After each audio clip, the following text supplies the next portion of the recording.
La sécurité régionale, mais aussi la sécurité alimentaire, ce sont, durant les dernières 48 heures, parmi les grands axes sur lesquels ont travaillé les responsables, les grands diplomates égyptiens.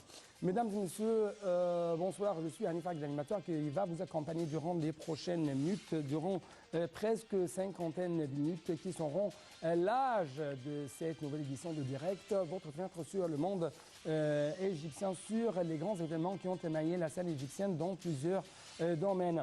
En fait, ce que je viens de vous annoncer, c'est presque le grand titre. Cette édition, ça sera reparti en deux segments. Premièrement, c'est le volet politique.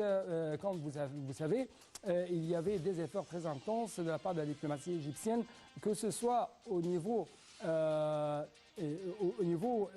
je peux dire, des relations avec les États-Unis ou quand même au niveau des relations stratégique avec la Russie. On attend toujours d'avoir plus d'explications, plus d'analyses concernant ce sujet.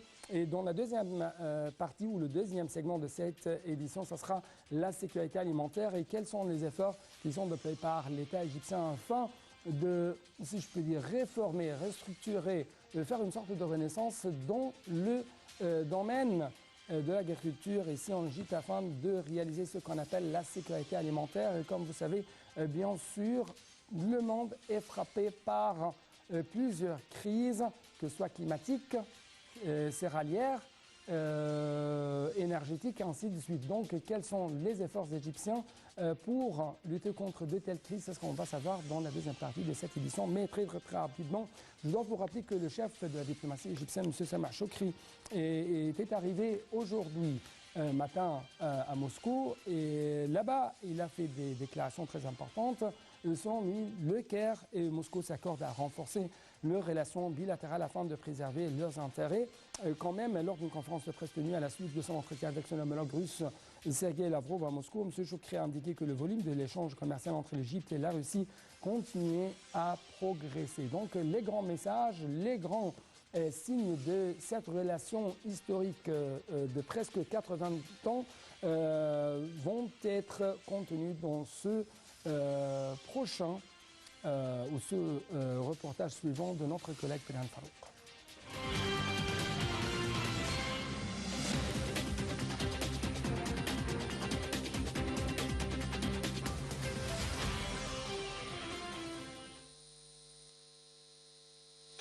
Le Caire et Moscou s'accordent à renforcer leurs relations bilatérales afin de préserver leurs intérêts, a déclaré le chef de la diplomatie Sameh Shoukry lors d'une conférence de presse tenue à la suite de son entretien avec son homologue russe Sergei Lavrov à Moscou.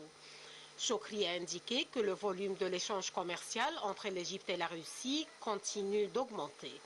Le ministre des Affaires étrangères a ajouté que le Caire et Moscou œuvraient actuellement pour faire optimiser la coopération bilatérale dans les domaines économiques et aboutir au mécanisme de l'utilisation de la livre égyptienne et du rouble russe dans les échanges commerciaux entre les deux pays.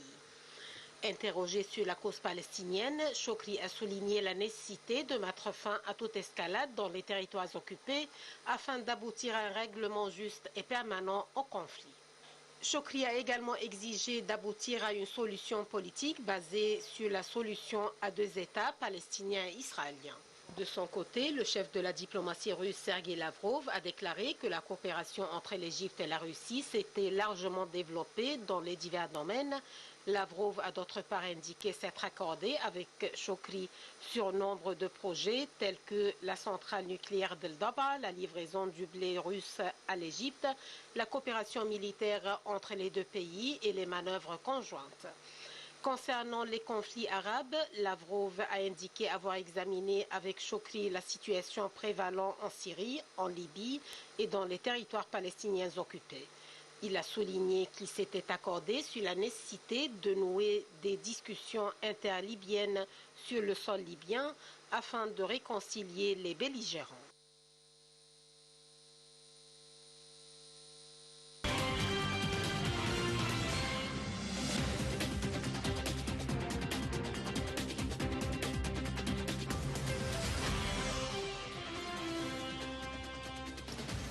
Justement, avant de partir pour Moscou, monsieur le chef de la diplomatie égyptienne, M. Samar Chokri, a dit que l'Égypte tient à renforcer les relations avec les États-Unis sur la base du respect mutuel. Avec plus de précisions, durant une conférence de presse tenue avec son homologue américain Anthony Blinken plutôt, monsieur Chokri a indiqué que les pourparlers avaient reflété le grand rapprochement des intérêts stratégiques et la convergence de vues entre de nombreuses questions, ainsi que les grandes capacités de développement du partenariat stratégique dans de nombreux domaines. M. Chokri a ajouté que l'entretien entre le président Abdel Fattah el-Sisi et M. Blinken avait porté sur les relations bilatérales et confirmé la convergence de vues sur les questions régionales et internationales.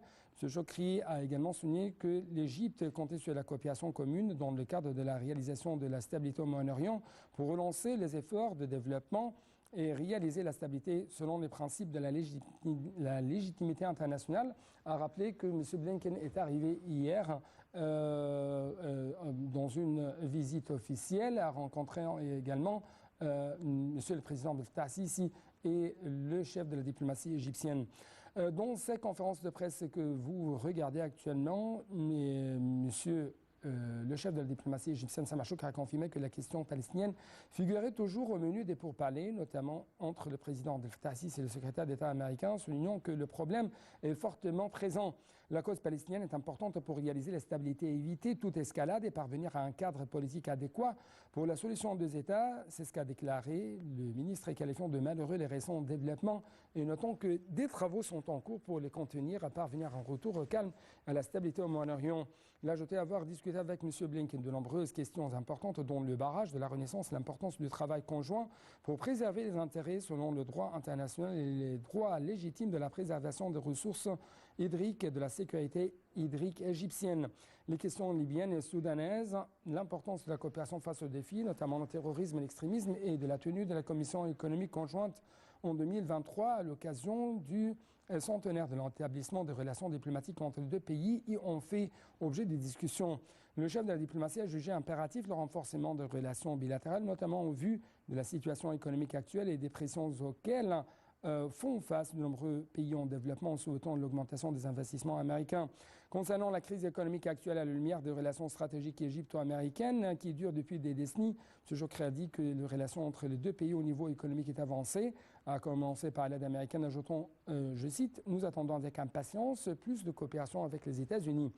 Les projets évoqués par M. Blinken sont importants, mais la crise que nous affrontons est grande, que ce soit en ce qui concerne l'inflation ou la hausse des prix, ce exige un soutien américain.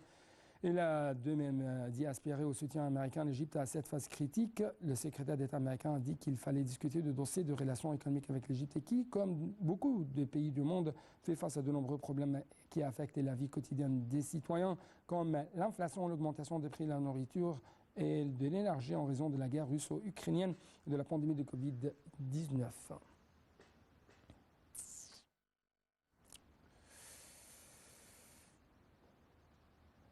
Donc, c'était, comme vous avez vu, des efforts très intenses au niveau international de la part de l'Égypte afin d'arriver à, si je peux dire quand même, apaiser non seulement la situation aussi au Proche-Orient, mais aussi à arriver à une sorte de calme entre les belligérants, les Russes et les Ukrainiens, les Russes et les Occidentaux, si on va un peu plus élargir le cadre.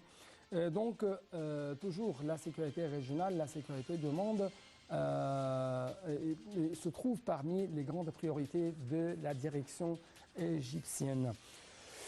Concernant la sécurité alimentaire, comme vous savez, l'Égypte est tout à fait impactée et tout à fait touchée par les répercussions de la guerre russo-ukrainienne, notamment au niveau de la sécurité alimentaire. C'est pourquoi l'Égypte, dans les derniers mois, a donné un coup d'aide très important aux agriculteurs, à l'extension de l'agriculture en général ici en Égypte, à la lumière de cette crise de sécurité alimentaire qui frappe le monde entier. Donc, premièrement, je dois vous proposer comment l'Égypte essaye d'encourager de plus en plus les investisseurs à arriver à ce qu'on appelle une économie verte, une économie de plus en plus dopée par des investissements très importants de différentes parties mondiales quand même. Encourager l'investissement pour booster l'économie, c'est le gouvernement qui prépare une conférence internationale d'investissement. L'objectif étant d'augmenter les investissements et le flux de devises étrangères.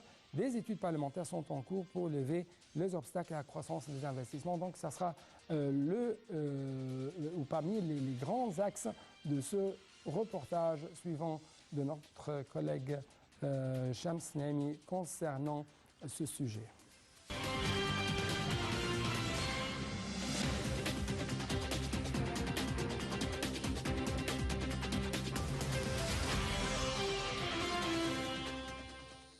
Le gouvernement prépare la conférence de la promotion des investissements en Égypte où seront invités les grandes institutions internationales, les grandes banques d'investissement, les représentants des entreprises internationales et les hommes d'affaires. C'est ce qu'a déclaré le porte-parole du Conseil des ministres, l'ambassadeur Nader Saad.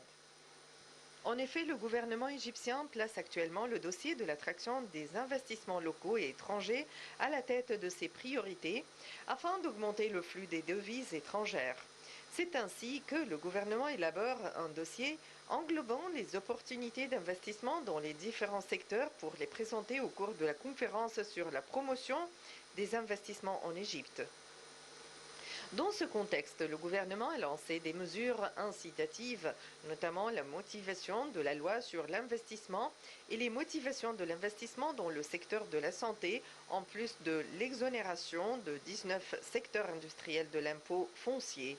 En parallèle, le gouvernement travaille sur les mécanismes de mise en œuvre du document de la politique de propriété de l'État qui renforce le rôle du secteur privé dans les activités économiques du pays.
Donc, chers téléspectateurs, l'Égypte essaie toujours d'arriver, oui, bien sûr, à une sécurité, à une stabilisation régionale, mais aussi essaie toujours d'atteindre et de réaliser ce qu'on appelle la sécurité alimentaire.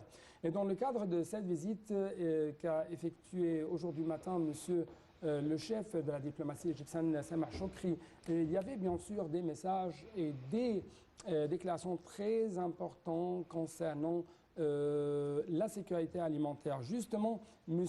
Lavrov, dans une conférence de presse avec son homologue égyptien, a dit qu'il y a un accord sur la poursuite de transfert du blé russe vers l'Égypte. Donc, ça sera l'une de notre questions qui vont être proposées à notre invité de marque, docteur Khalid Ayed, professeur de l'agriculture, professeur de l'agriculture et quand même spécialiste dans le domaine agroalimentaire, qui se trouve aujourd'hui pour la première fois ici au studio de Nile TV International. Donc tout d'abord, vous êtes le bienvenu. Bienvenue, merci pour votre invitation, M. Hani. Merci beaucoup, merci pour nous rejoindre au studio de Nile TV International. Justement, ma première question porte sur cette coopération de plus en plus étroite entre l'Égypte et la Russie, quand même à la lumière de les impacts très néfastes sur la sécurité alimentaire ici en Égypte. Donc, un accord sur la poursuite de transfert du blé russe vers l'Égypte, et ça sera l'un des messages qui vise à rassurer les Égyptiens concernant les blés importés, bien sûr, de la Russie. Comment vous avez quand même vu ou lu ce message? Russe et pas allié pour l'Égypte. Mais il faut diversifier à les sources d'importation. C'est passé environ il y a 5 ans, quand j'emporte le blé d'Arabrique de France, il est atteint de ravageurs et argotes. D'accord? Et c'était un problème. C'est passé dans 5 années. C'est pourquoi il faut diversifier les sources d'importation du blé.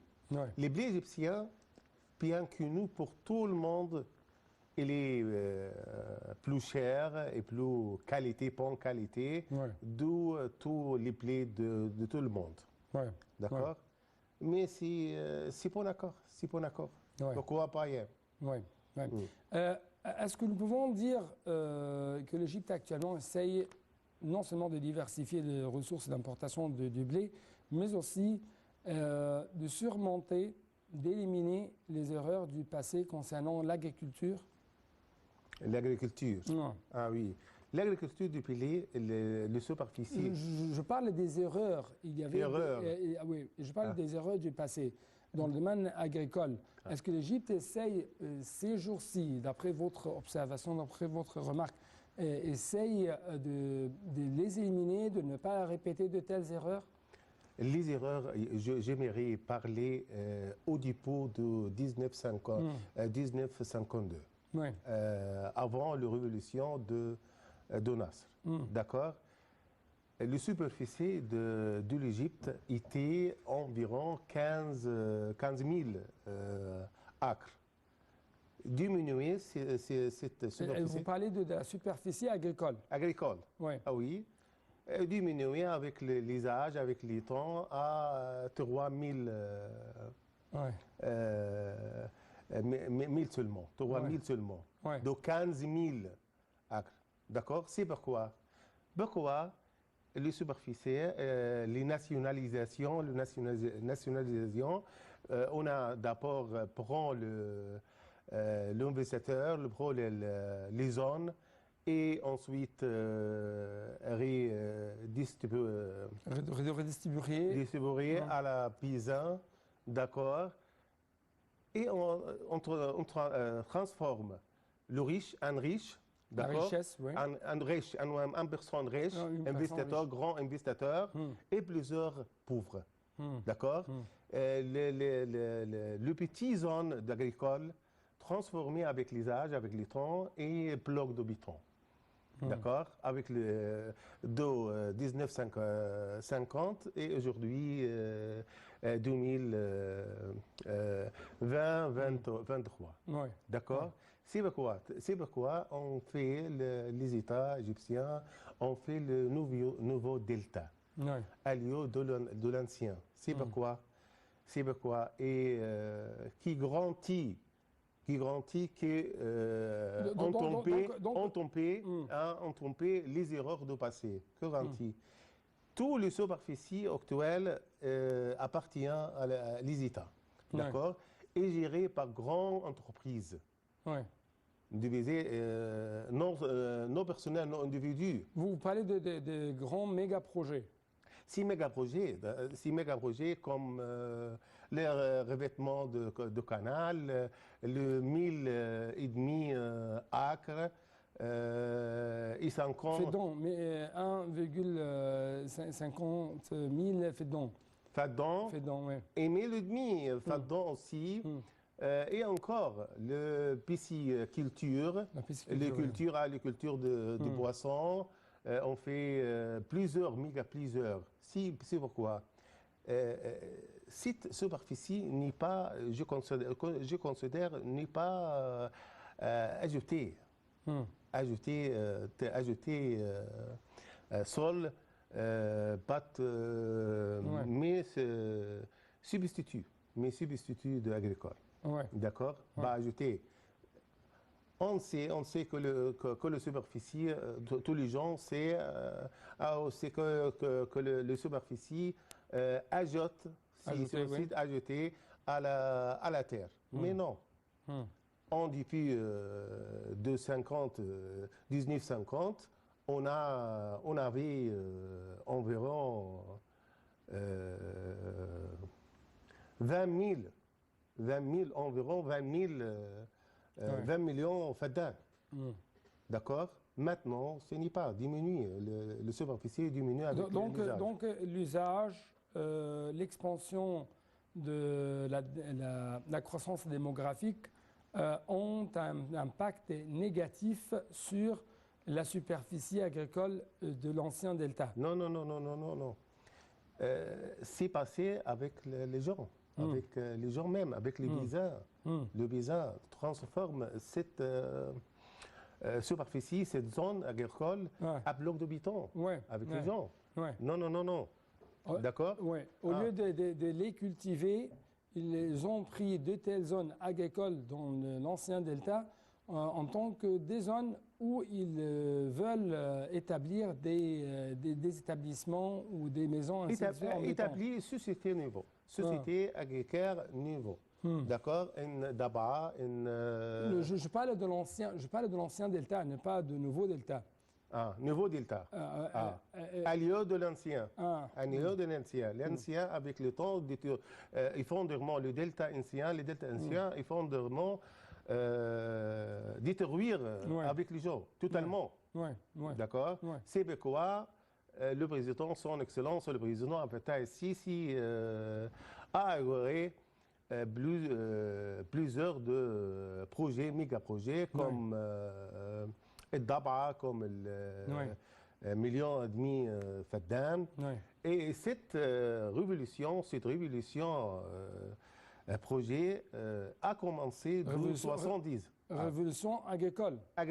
Vous voyez que c'est une révolution agricole effectuée durant les dernières années. A commencé de 70. Comme le road de l'Alexandrie, Nobareya, Salhiya. Si par exemple, sans y limiter. D'accord? On parle toujours pourquoi le hausse de prix des denrées alimentaires. Plus de gens, du monde, pourquoi le hausse brille? On a réclamé. C'est une autre question. C'est une autre question. C'est pourquoi les denrées alimentaires ont un prix lamentable, un prix tout à fait très cher. Très cher. Très cher. Pourquoi? Le cher de l'alimentaire, c'est c'est international à faire, non en Égypte seulement. En Égypte, toutes les entrées... La flambée des prix alimentaires au niveau de l'Égypte, et c'est la même chose pour l'international à faire. D'accord. Spécialement, les intrants et fournitures d'agriculture est exporté totalement par le dollar, par le divisé étrangère. D'accord. C'est pourquoi le denrée est plus cher. Plus cher. Mais le cher de denrée élémentaire, c'est, comme j'ai dit maintenant, dans le monde entier. Donc, on va prendre un tout petit reportage concernant le président égyptien Abdel Fattah al-Sisi qui suit le développement du système égyptien des exportations agricoles. Ceci, en fait, était parmi les activités présidentielles récemment. Et quand même, on va trouver plus d'explications avec Salih Hamed et Shamslani concernant ce sujet.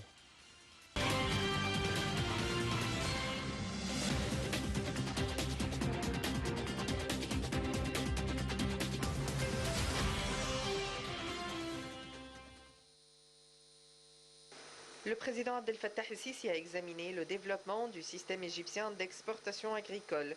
Ceci lors de sa réunion avec le Premier ministre Dr Mostafa Madbouli, le ministre de l'Agriculture et de la Bonification des Terres, Sayed Al-Qusir, ainsi que le directeur général des projets du Service national Agence des forces armées et directeur exécutif de l'Agence future de l'Égypte pour le développement durable.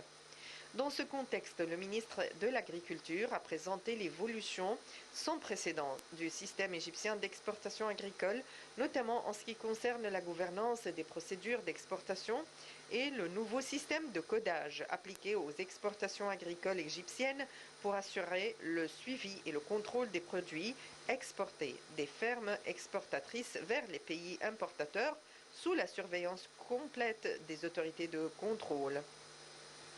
Ceci tout en fournissant aux agriculteurs et aux exportateurs tous les conseils techniques sur les exigences des bonnes pratiques agricoles conformément aux normes d'exportation environnementale les plus élevées appliquées au niveau international, ainsi que l'utilisation des meilleures plantes, des variétés requises au niveau international, tout en fournissant les services de laboratoire nécessaires pour assurer leur sécurité, ce qui s'est traduit par l'augmentation du volume des exportations égyptiennes de cultures agricoles et l'ouverture de nouveaux marchés étrangers. Le volume des exportations au cours de l'année 2022 s'élevait à environ 6,43 millions de tonnes vers près de 160 pays à travers le monde, avec un produit d'exportation d'environ 3,3 milliards de dollars. Le président Sisi a ordonné de strict respect des dispositions de contrôle des exportations agricoles égyptiennes afin de produire une récolte d'exportation de qualité distinguée en s'appuyant exclusivement sur les entités affiliées au système de codage par la quarantaine agricole. Dans ce contexte, le président Abdel Fattah al-Sisi a dirigé de surveiller régulièrement les conditions des agriculteurs et des petits éleveurs et de les soutenir en leur fournissant le soutien technique et les soins vétérinaires nécessaires au bétail, en plus d'intensifier le rôle de conseil auprès de tous les bénéficiaires du programme national de distribution de bétail.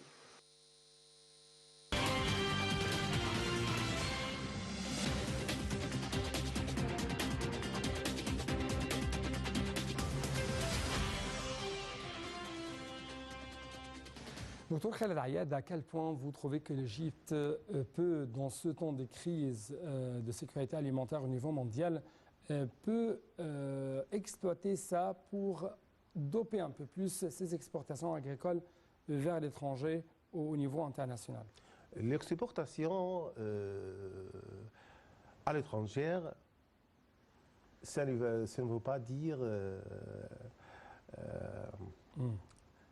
diminuer le prix. Ce n'est pas dire seulement.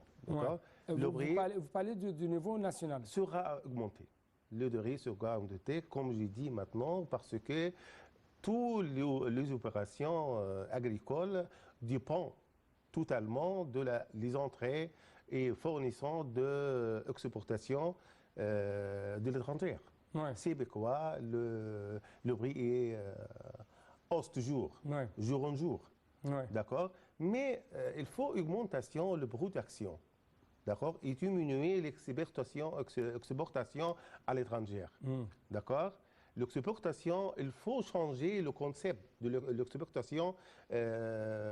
L'exportation, il faut être, d'accord, le surplus de la donnée alimentaire. Il faut donner, offrir le donner l'augmentation à l'Égypte, citoyen, et après on exporte. Ouais. D'accord? Ouais. C'est pour diminuer le prix des données alimentaires. Ouais. Ouais. Mais je vois que augmenter et il faut essayer fabriquer les entrées d'agriculture. Mais à quel point vous trouvez que quand même le Covid-19 et cette crise russo-ukrainienne donnent à l'Égypte une opportunité pour doper ses exportations vers l'étranger, et ça pour quand même avoir une sorte de devise étrangère? Devises étrangères, oui, à travers ces exportations agricoles égyptiennes vers l'étranger. N'oubliez pas. Je parle de ça parce que, si je peux dire, l'Égypte essaye de transformer les crises, les problèmes en tant qu'une opportunité devant l'économie égyptienne. Les devises étrangères par l'exportation. Hein? Tu vous dis ça, n'est-ce pas? D'accord? Mais n'oubliez pas, il ne tue, comme j'ai dit maintenant, tous les intrants et les fournitures par le devise étrangère. D'accord? Par le monnaie étrangère aussi. Le dollar et tout le monnaie étrangère. D'accord? Oui, on exporte les données agriculture par le devise étrangère aussi. D'accord? C'est balance, c'est équilibré. Mais quand on parle de changement climatique, quels sont les défis auxquels est confrontée l'économie égyptienne, l'agriculture égyptienne ces jours-ci? Le changement climatique, c'est une crise internationale. D'accord? La raison principale qui fait le climatique changement, que le pays développé. Nous, en Égypte, nous continuons noirs. D'accord? Mais il faut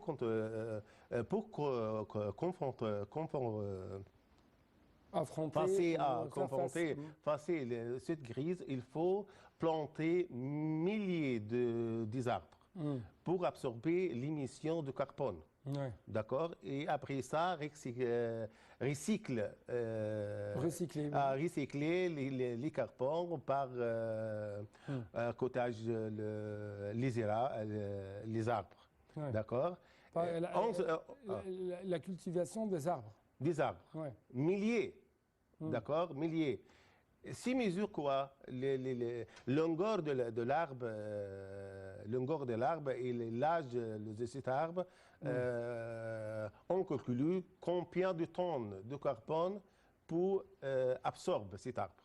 D'accord? Ça dépend de la longueur et l'âge de l'arbre. D'accord? On dit que l'on dit en Égypte l'empreinte carbone. L'empreinte carbone. D'accord? Donc ça a une relation avec l'empreinte de carbone, l'empreinte d'eau. L'empreinte d'eau. L'empreinte d'eau, c'est-à-dire quoi? Donc ce que vous avez nous a expliqué, c'était l'empreinte de carbone.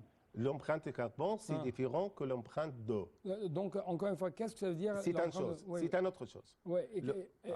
Si je peux dire, l'Égypte essaye toujours d'utiliser, de mettre en place les nouvelles technologies dans le domaine de l'agriculture.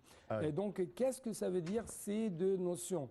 L'empreinte de carbone et l'empreinte d'eau. L'empreinte de carbone, comme j'ai dit maintenant, c'est l'émission du carbone dans les airs qui absorbe le carbone. Qui est le responsable, qui peut absorber le carbone. c'est l'arbre. Donc à travers les arbres. Ah ouais. D'accord? À travers les arbres, vous pouvez absorber le carbone. Absorber le carbone et donner l'oxygène. D'accord? Et enfin, en recyclage, les arbres en quelque chose. D'accord? Des produits. En quelque chose. L'empreinte d'eau, par exemple, quelle viste, combien d'eau, combien de litres d'eau, cette viste, par exemple, cette plante, quelque chose, d'accord? Utilise combien pour produire cette chose, d'accord? Oui. Donc vous parlez de la quantité. Quantité utilise pour produire cette chose. Par exemple, veste, plante, quelque chose. D'accord? On s'appelle ça, on le dit, l'empreinte d'eau. L'empreinte carbone. Et ça c'est une expression utilise jour avec le changement climatique. D'accord? Le changement climatique. C'est le pays développé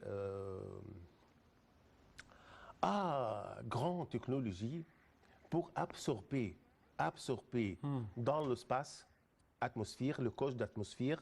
Le couche s'approche de la Terre, s'appelle la couche atmosphère, ça absorbe le carbone, d'accord, à travers divise, je ne sais pas comment ça s'appelle maintenant, d'accord, pour absorber le carbone accumulé dans l'air. Dans le couche, s'appelle stratosphère. Stratosphère, d'accord. Si grande technologie. L'Égypte, le continent noir, n'a pas cette technologie, d'accord. C'est pourquoi il faut planter milliers d'arbres pour produire l'essence vert. L'essence vert, le fioul vert, d'accord. Vous parlez de l'énergie verte. L'énergie verte. Énergie verte. Énergie biologique. Énergie biologique. Énergie biologique, c'est-à-dire comment produire l'énergie par les plantes, par les ordures, par les déchets. D'accord? Par les déchets. Mais c'est un problème. L'alimentaire, le dernier, d'accord? En face, l'énergie. L'énergie, d'accord? Donc, c'est un autre domaine que l'Égypte essaye d'exploiter d'une manière optimale. Comment relier l'énergie à l'agriculture? Comment extraire l'énergie à travers cette biodiversité, cette énergie biodiversité, c'est une autre chose. D'accord. À travers cette énergie biologique, si je peux dire. Biologique. Énergie biologique par les plantes, par les ordures. D'accord.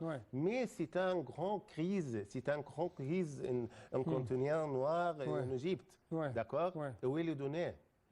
Famine.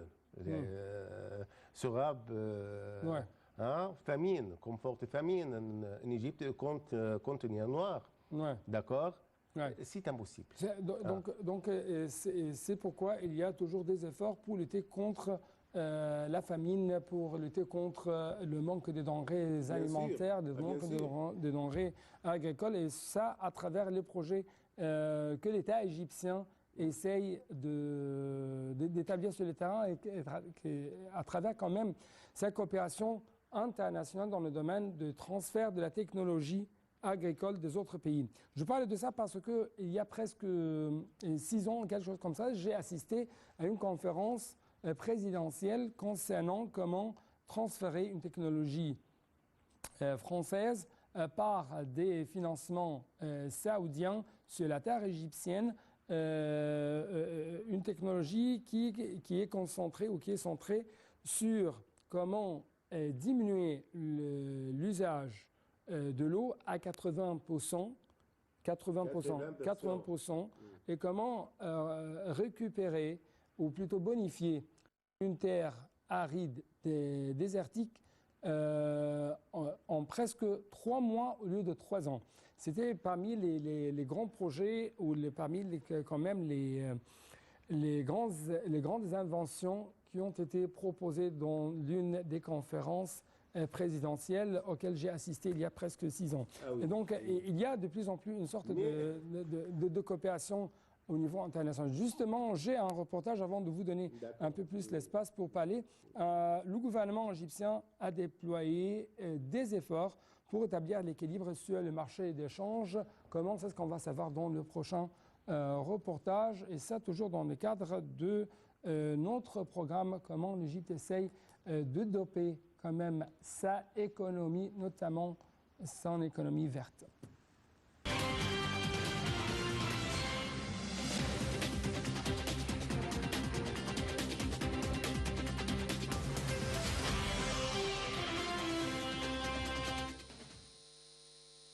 Dans sa lutte contre les répercussions de la crise économique mondiale actuelle, le gouvernement égyptien a annoncé un certain nombre de mesures visant à rationaliser les dépenses publiques et soutenir les secteurs productifs afin de réduire la pression sur le dollar. Les mesures prises ces derniers jours visent à ajuster la politique monétaire et à rétablir l'équilibre sur le marché des échanges, c'est ce qu'a déclaré le Premier ministre Mostafa Madbouli. Dans ce contexte, le journal officiel a publié une série de nouvelles mesures. Il s'agit de rationaliser les dépenses des organismes et des entreprises inclus dans le budget général de l'État et des organismes économiques publics.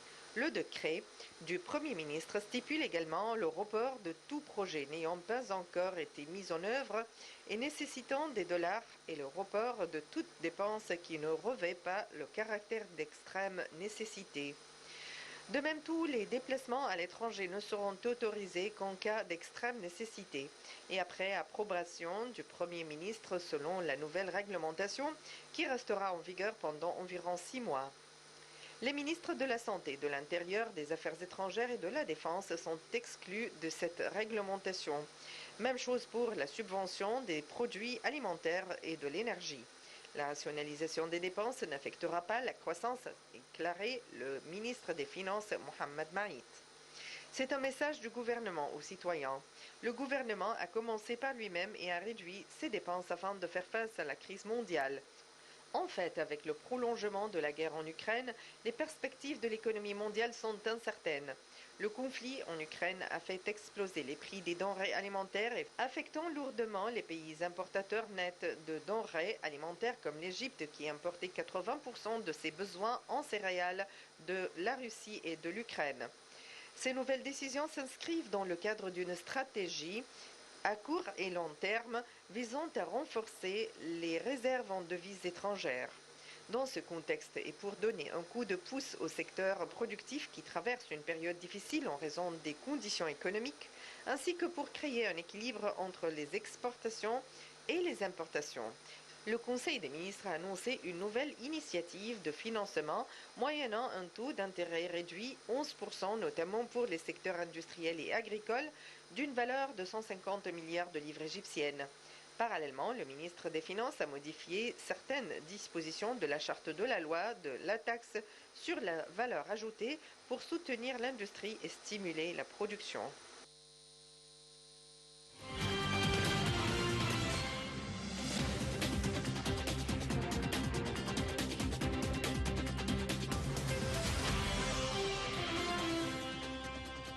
Il me reste presque 2 ou 3 minutes, donc très rapidement. Comme vous avez suivi dans ce reportage, l'Égypte essaye de doper un peu plus la production, notamment dans le domaine industriel et agricole. Justement, l'un de ces instruments à travers lequel on peut doper l'économie égyptienne dans ces deux secteurs, c'est le financement. Brièvement, Il y a maintenant quelque chose qui s'appelle le contractuel agriculture. L'agriculture contractuelle. Agriculture contractuelle. Par ça, fixer les intrants et fournitures d'agricoles. Ouais. D'accord? Et le paysan, l'agriculteur, avant ça, c'est avant le prix de récolte. Ouais. D'accord? Ouais. Le plus important que je veux parler avec vous, quelle est la sensibilisation, l'extension de... La sensibilisation des paysans, des agriculteurs. Ah oui, il faut promulguer deux lois, d'accord, criminaliser comme ça s'appelle, mettre les mains sur les terres, saisir les terres par non-propriétaire, sans propriétaire. Hein, c'est un crime. Ouais, c'est un crime. Ouais. Il faut... Mais il y a quand même des... Non. Il y a même détruire les bâtiments construits déjà sur le terre agricole, seulement. Mais il faut promulguer de lois, criminaliser les saisir les terres. Les terres sont propriétaires. D'accord? Il faut sensibiliser les gens, il faut changer les pensées des paysans, il faut rationaliser la consommation de l'eau. D'accord?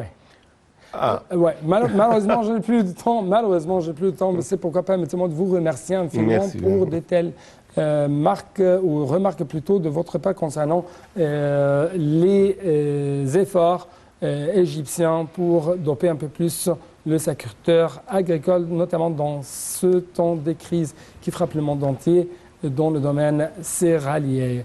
Merci beaucoup encore une fois. Merci beaucoup, monsieur. Donc, c'était tout pour cette édition, chers téléspectateurs, et à la prochaine.